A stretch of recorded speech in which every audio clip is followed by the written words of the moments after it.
बिस्मिल्लाहिर्रहमानिर्रहीम, अस्सलाम वालेकुम। मैं हूं मखदूम शहाबुद्दीन। 30 जुलाई 2025 बुध का दिन। आलमी मंजरनामे से दो बहुत बड़ी डेवलपमेंट्स हैं। एक जानिब तो रशिया ने यूक्रेन पर अब तक का सबसे तबाहकुन हमला कर दिया है। कुछ रिपोर्ट्स के मुताबिक ICBM inter continental ballistic missiles दागे गए हैं और इस तरह के मिसाइल जो हैं वो यूक्रेन पर दागे गए हैं और यूक्रेन के मिलिट्री ट्रेनिंग यूनिट्स को उड़ाया गया है। इतने बड़े पैमाने पर हलाकतें इस 3.5 साल जंग में इससे पहले नहीं हुई और इस सब के अंदर तबाहकुन वॉरहेड्स जो हैं, ग्लाइड बॉम्ब्स के अलावा रूस ने जो हथियार इस्तेमाल किए हैं और साथ ही साथ अब सिकंदर मिसाइल जो है रूस का सबसे तबाहकुन मिसाइल, उसके हवाले से भी कुछ डेवलपमेंट्स हैं। तो वहीं दूसरी जानिब चीन और ताइवान का महाज जो है वो भी गर्म हो चुका है और बर्तानिया के सेक्रेटरी डिफेंस जो हैं उन्होंने ये स्टेटमेंट दी थी अभी से तकरीबन 36 घंटे पहले कि जी हम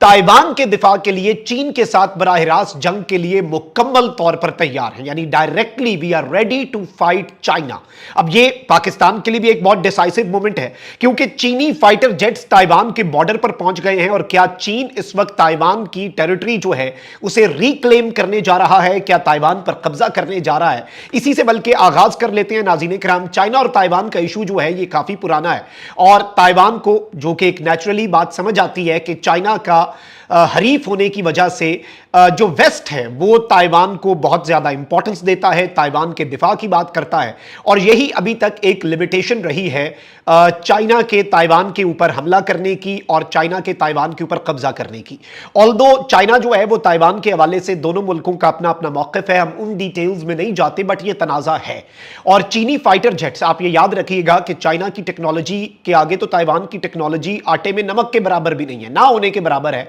लेकिन इसमें जो वेस्टर्न पावर्स हैं उनका जो इंपैक्ट और उनकी इन्वॉल्वमेंट है वो इस मामले को पेचीदा बना देती है। जैसे रशिया और यूक्रेन का आपस में कोई मुकाबला नहीं था, लेकिन यूक्रेन जो है उसके पीछे पूरे का पूरा नेटो खड़ा हो गया और जंग इतनी तूल पकड़ गई और अब भी जंग जो है वो तबाही के दहाने पर पूरी दुनिया को लेकर जा सकती है, एक वर्ल्ड वॉर। लेकिन अब वेस्टर्न मीडिया जो है वो रशिया यूक्रेन जंग के वर्ल्ड वॉर 3 में कन्वर्ट होने से पहले वो क्या बात कर रहा है जी, वो कह रहा है कि चाइना ताइवान जंग जो है वो वर्ल्ड वॉर 3 का आगाज हो सकती है। अब सबसे पहले नाज़रीन किराम मैं आपको ये बताऊं कि तकरीबन 1 महीना पहले ये खबर आई थी और अल जजीरा ने रिपोर्ट की थी, Taiwan detects dozens of Chinese aircraft near island after UK ship petrol. UK जो है नाज़रीन किराम वो इस सारे मामले के अंदर एक बड़ा इंपॉर्टेंट स्टेक होल्डर है। यूके ने अपनी शिप्स जो हैं वो साउथ चाइना सी में पेट्रोलिंग के लिए भेजी, तो चाइना ने तकरीबन 1 महीना पहले, अगर हम प्रिसाइज बात करें तो 1 महीना 9 दिन पहले चाइना ने अपने फाइटर जेट्स जो हैं वो ताइवान के करीब आइलैंड के ऊपर भेजी। और चाइनीज फाइटर जेट्स, ये याद रखिएगा कि बहुत लेटेस्ट है, मतलब चाइना अगर हमला करता है तो उसे रोकने की सलाहियत तो अमेरिका के पास भी नहीं है। अब नाज़रीन किराम क्या हो रहा है, न्यूज़.az क्या रिपोर्ट कर रहा है जी कि Australia and UK take strong stance on Taiwan defence. और ऑस्ट्रेलिया और यूके जो हैं इन्होंने बाज़ाब्ता तौर पर नाज़रीन किराम बहुत ही सख्त तरीन मौक़िफ़ अपनाया है और इन्होंने कहा है कि जी हम मुकम्मल तौर पर हम ताइवान के साथ लड़ेंगे। और ये दो मुल्क बात कर रहे हैं, ऑस्ट्रेलिया और यूके, इन दोनों ने यह कहा है कि हम ताइवान के साथ ये जंग चीन के खिलाफ मिलकर लड़ेंगे और हम अपना वजन जो है वो इनके पलड़े में डाल रहे हैं। द टेलीग्राफ बरतानवी जरीदा है क्या रिपोर्ट कर रहा है जी, Britain ready to fight over Taiwan says defence secretary. Defence secretary ने कहा है कि जी ब्रिटेन जो है वो इस वक्त मुकम्मल तौर पर तैयार है and if we have to fight Australia and the UK are nations that will fight together. Australia और बरतानिया मिलकर ताइवान के साथ ये जंग लड़ेंगे। अब ये कोई छोटी चीज नहीं है क्योंकि इस सब के अंदर नाज़रीन किराम अब यह बताया जा रहा है कि क्या चाइना और बरतानिया वर्ल्ड वॉर 3 में उतरने जा रहे हैं ओवर ताइवान। और ब्रिटेन जो है उसने कहा है कि हम ब्रूट फोर्स इस्तेमाल करेंगे बीजिंग के खिलाफ अगर ताइवान के साथ जो टेंशंस हैं वो एस्केलेट करती हैं। फिर इसके साथ ही साथ मैं आपको यह बताऊं कि यूके जो है उसने अपनी वॉरशिप्स जो हैं वो भी भेजी ताइवान स्ट्रेट के अंदर और वहां पर वॉरशिप्स ने पेट्रोलिंग की और चाइना ने फिर इसे क्रिटिसाइज भी किया, इस पर बहुत ज्यादा तनकीद भी की। लेकिन अब यह नाज़रीन किराम खबर आ रही है कि चाइना ने 11 फाइटर जेट्स और 6 वॉरशिप्स का वहां पर डिप्लॉय होना बहुत इंपॉर्टेंट और सिंबॉलिक है। और उसके साथ ही साथ चाइना ने अपने इंतहाई लेटेस्ट 11 फाइटर जेट्स जो हैं वो डिप्लॉय कर दिए हैं ताइवान के इर्द गिर्द और ताइवान को घेरना जो है वो चीन ने शुरू कर दिया है। ये तमाम तर चीजों को अगर आप एनालाइज करें तो आपको समझ आ जाएगी कि ये मामला जो है ये एक बहुत ही डिफरेंट तरफ को जा रहा है और ये सूरत हाल जो है ये खराब से खराब तर हो सकती है। बल्कि अब तो टाइम मैगजीन जो है उसने भी एक आर्टिकल लिखा कि how China could take Taiwan without firing a shot, यानी चाइना तो इस तरह की स्ट्रैटेजी पर भी काम कर रहा है कि वो ताइवान को ले भी ले और एक गोली भी ना चले, लेकिन अब बर्तानिया और ऑस्ट्रेलिया जो है उनका मैदान में कूदना इस जानिब इशारा है कि लड़े बगैर चाइना को ताइवान नहीं मिलेगा, और चाइना भी उसी वक्त मैदान में उतरेगा when China thinks that China is ready. पिछले कुछ सालों के अंदर चाइना ने बहुत तैयारी की है, और क्या ये वर्ल्ड वॉर के अंदर कन्वर्ट हो सकता है? और ये याद रखिएगा कि चीन और पाकिस्तान की जो अलायंस है वो अनप्रेसिडेंटेड है, वो अल्फाज से मावरा है और बहुत ऊपर की बात है, तो उसे भी आप इग्नोर नहीं कर सकते और उसे भी आपको इक्वेशन में डालना होगा। फिर इसके साथ ही साथ नाज़रीन इकराम, रशिया यूक्रेन जंग पर आ जाती है। ट्रंप ने पहले 50 दिन का अल्टीमेटम दिया, फिर 10 से 12 दिन का अल्टीमेटम दिया, और अब तो ट्रंप ने डेट दे दी हुई है कि 8 अगस्त तक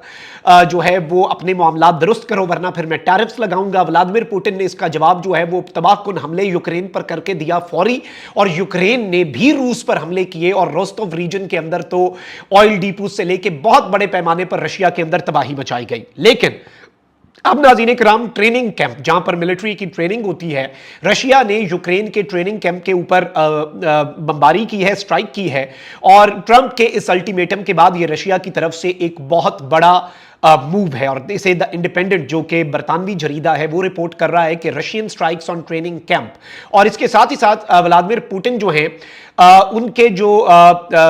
मुशीर हैं उन्होंने नाज़रीन इकराम ये स्टेटमेंट दी है कि US can not dictate when to get to peace table, कि अमेरिका ये डिक्टेट हमें नहीं कर सकता कि कब हम अमन की मेज पर आएं और आकर निगोशिएशंस करें। यूएस इस पोजीशन में नहीं है, और यूएस कुछ भी नहीं है, और रशिया को डिक्टेट करे यूएस, ये हम होने नहीं देंगे। अब नाज़रीन इकराम, ये खबर आ रही है कि रशिया जो है वो जो सिकंदर मिसाइल्स हैं वो इस्तेमाल कर चुका है, और रशियन मिनिस्ट्री ऑफ डिफेंस के सोर्सेज को कोट करते हुए, देखिए इससे पहले एक स्ट्राइक हुई उसमें 20 मरे, एक में 15, एक में 12, इस तरह के फिगर्स आ रहे थे। लेकिन अब रशियन न्यूज सोर्सेज की अगर हम बात करें तो वो रशियन मिनिस्ट्री ऑफ डिफेंस का हवाला देते हुए कह रहे हैं कि व्लादिमीर ज़ेलेंस्की यानी कि यूक्रेन जो है उनका एक मिलिटेंट बेस जो है होन्कारिव्स्क में,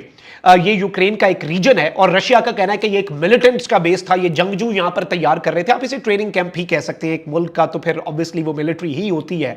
तो रशिया का ये मौकफ है कि ये ज़ेलेंस्की का मिलिट्री यूनिट था, बेस था, यहां पर वो मिलिटेंट्स तैयार करता था। ये तो रशिया का स्टांस है, लेकिन हमने इसे न्यूट्रली एनालाइज करना है। अब ये कह रहे हैं कि जी प्रिसीजन स्ट्राइक्स जो हैं वो इन्होंने की हैं, और सिकंदर मिसाइल जो है रशिया का बहुत ही ज्यादा तबाहकुन मिसाइल है, इसे इस्तेमाल किया गया है हिट करने के लिए यूक्रेन के इस मिलिट्री बेस को, और इसमें बताया गया है कि क्लस्टर वॉरहेड्स भी इस्तेमाल किए गए हैं, और जो HE वॉरहेड्स होते हैं उनका भी इस्तेमाल किया गया है। क्लस्टर बॉम्ब्स आपको पता है कि वो एक जगह जाते हैं और फिर जाकर फट जाते हैं, और HE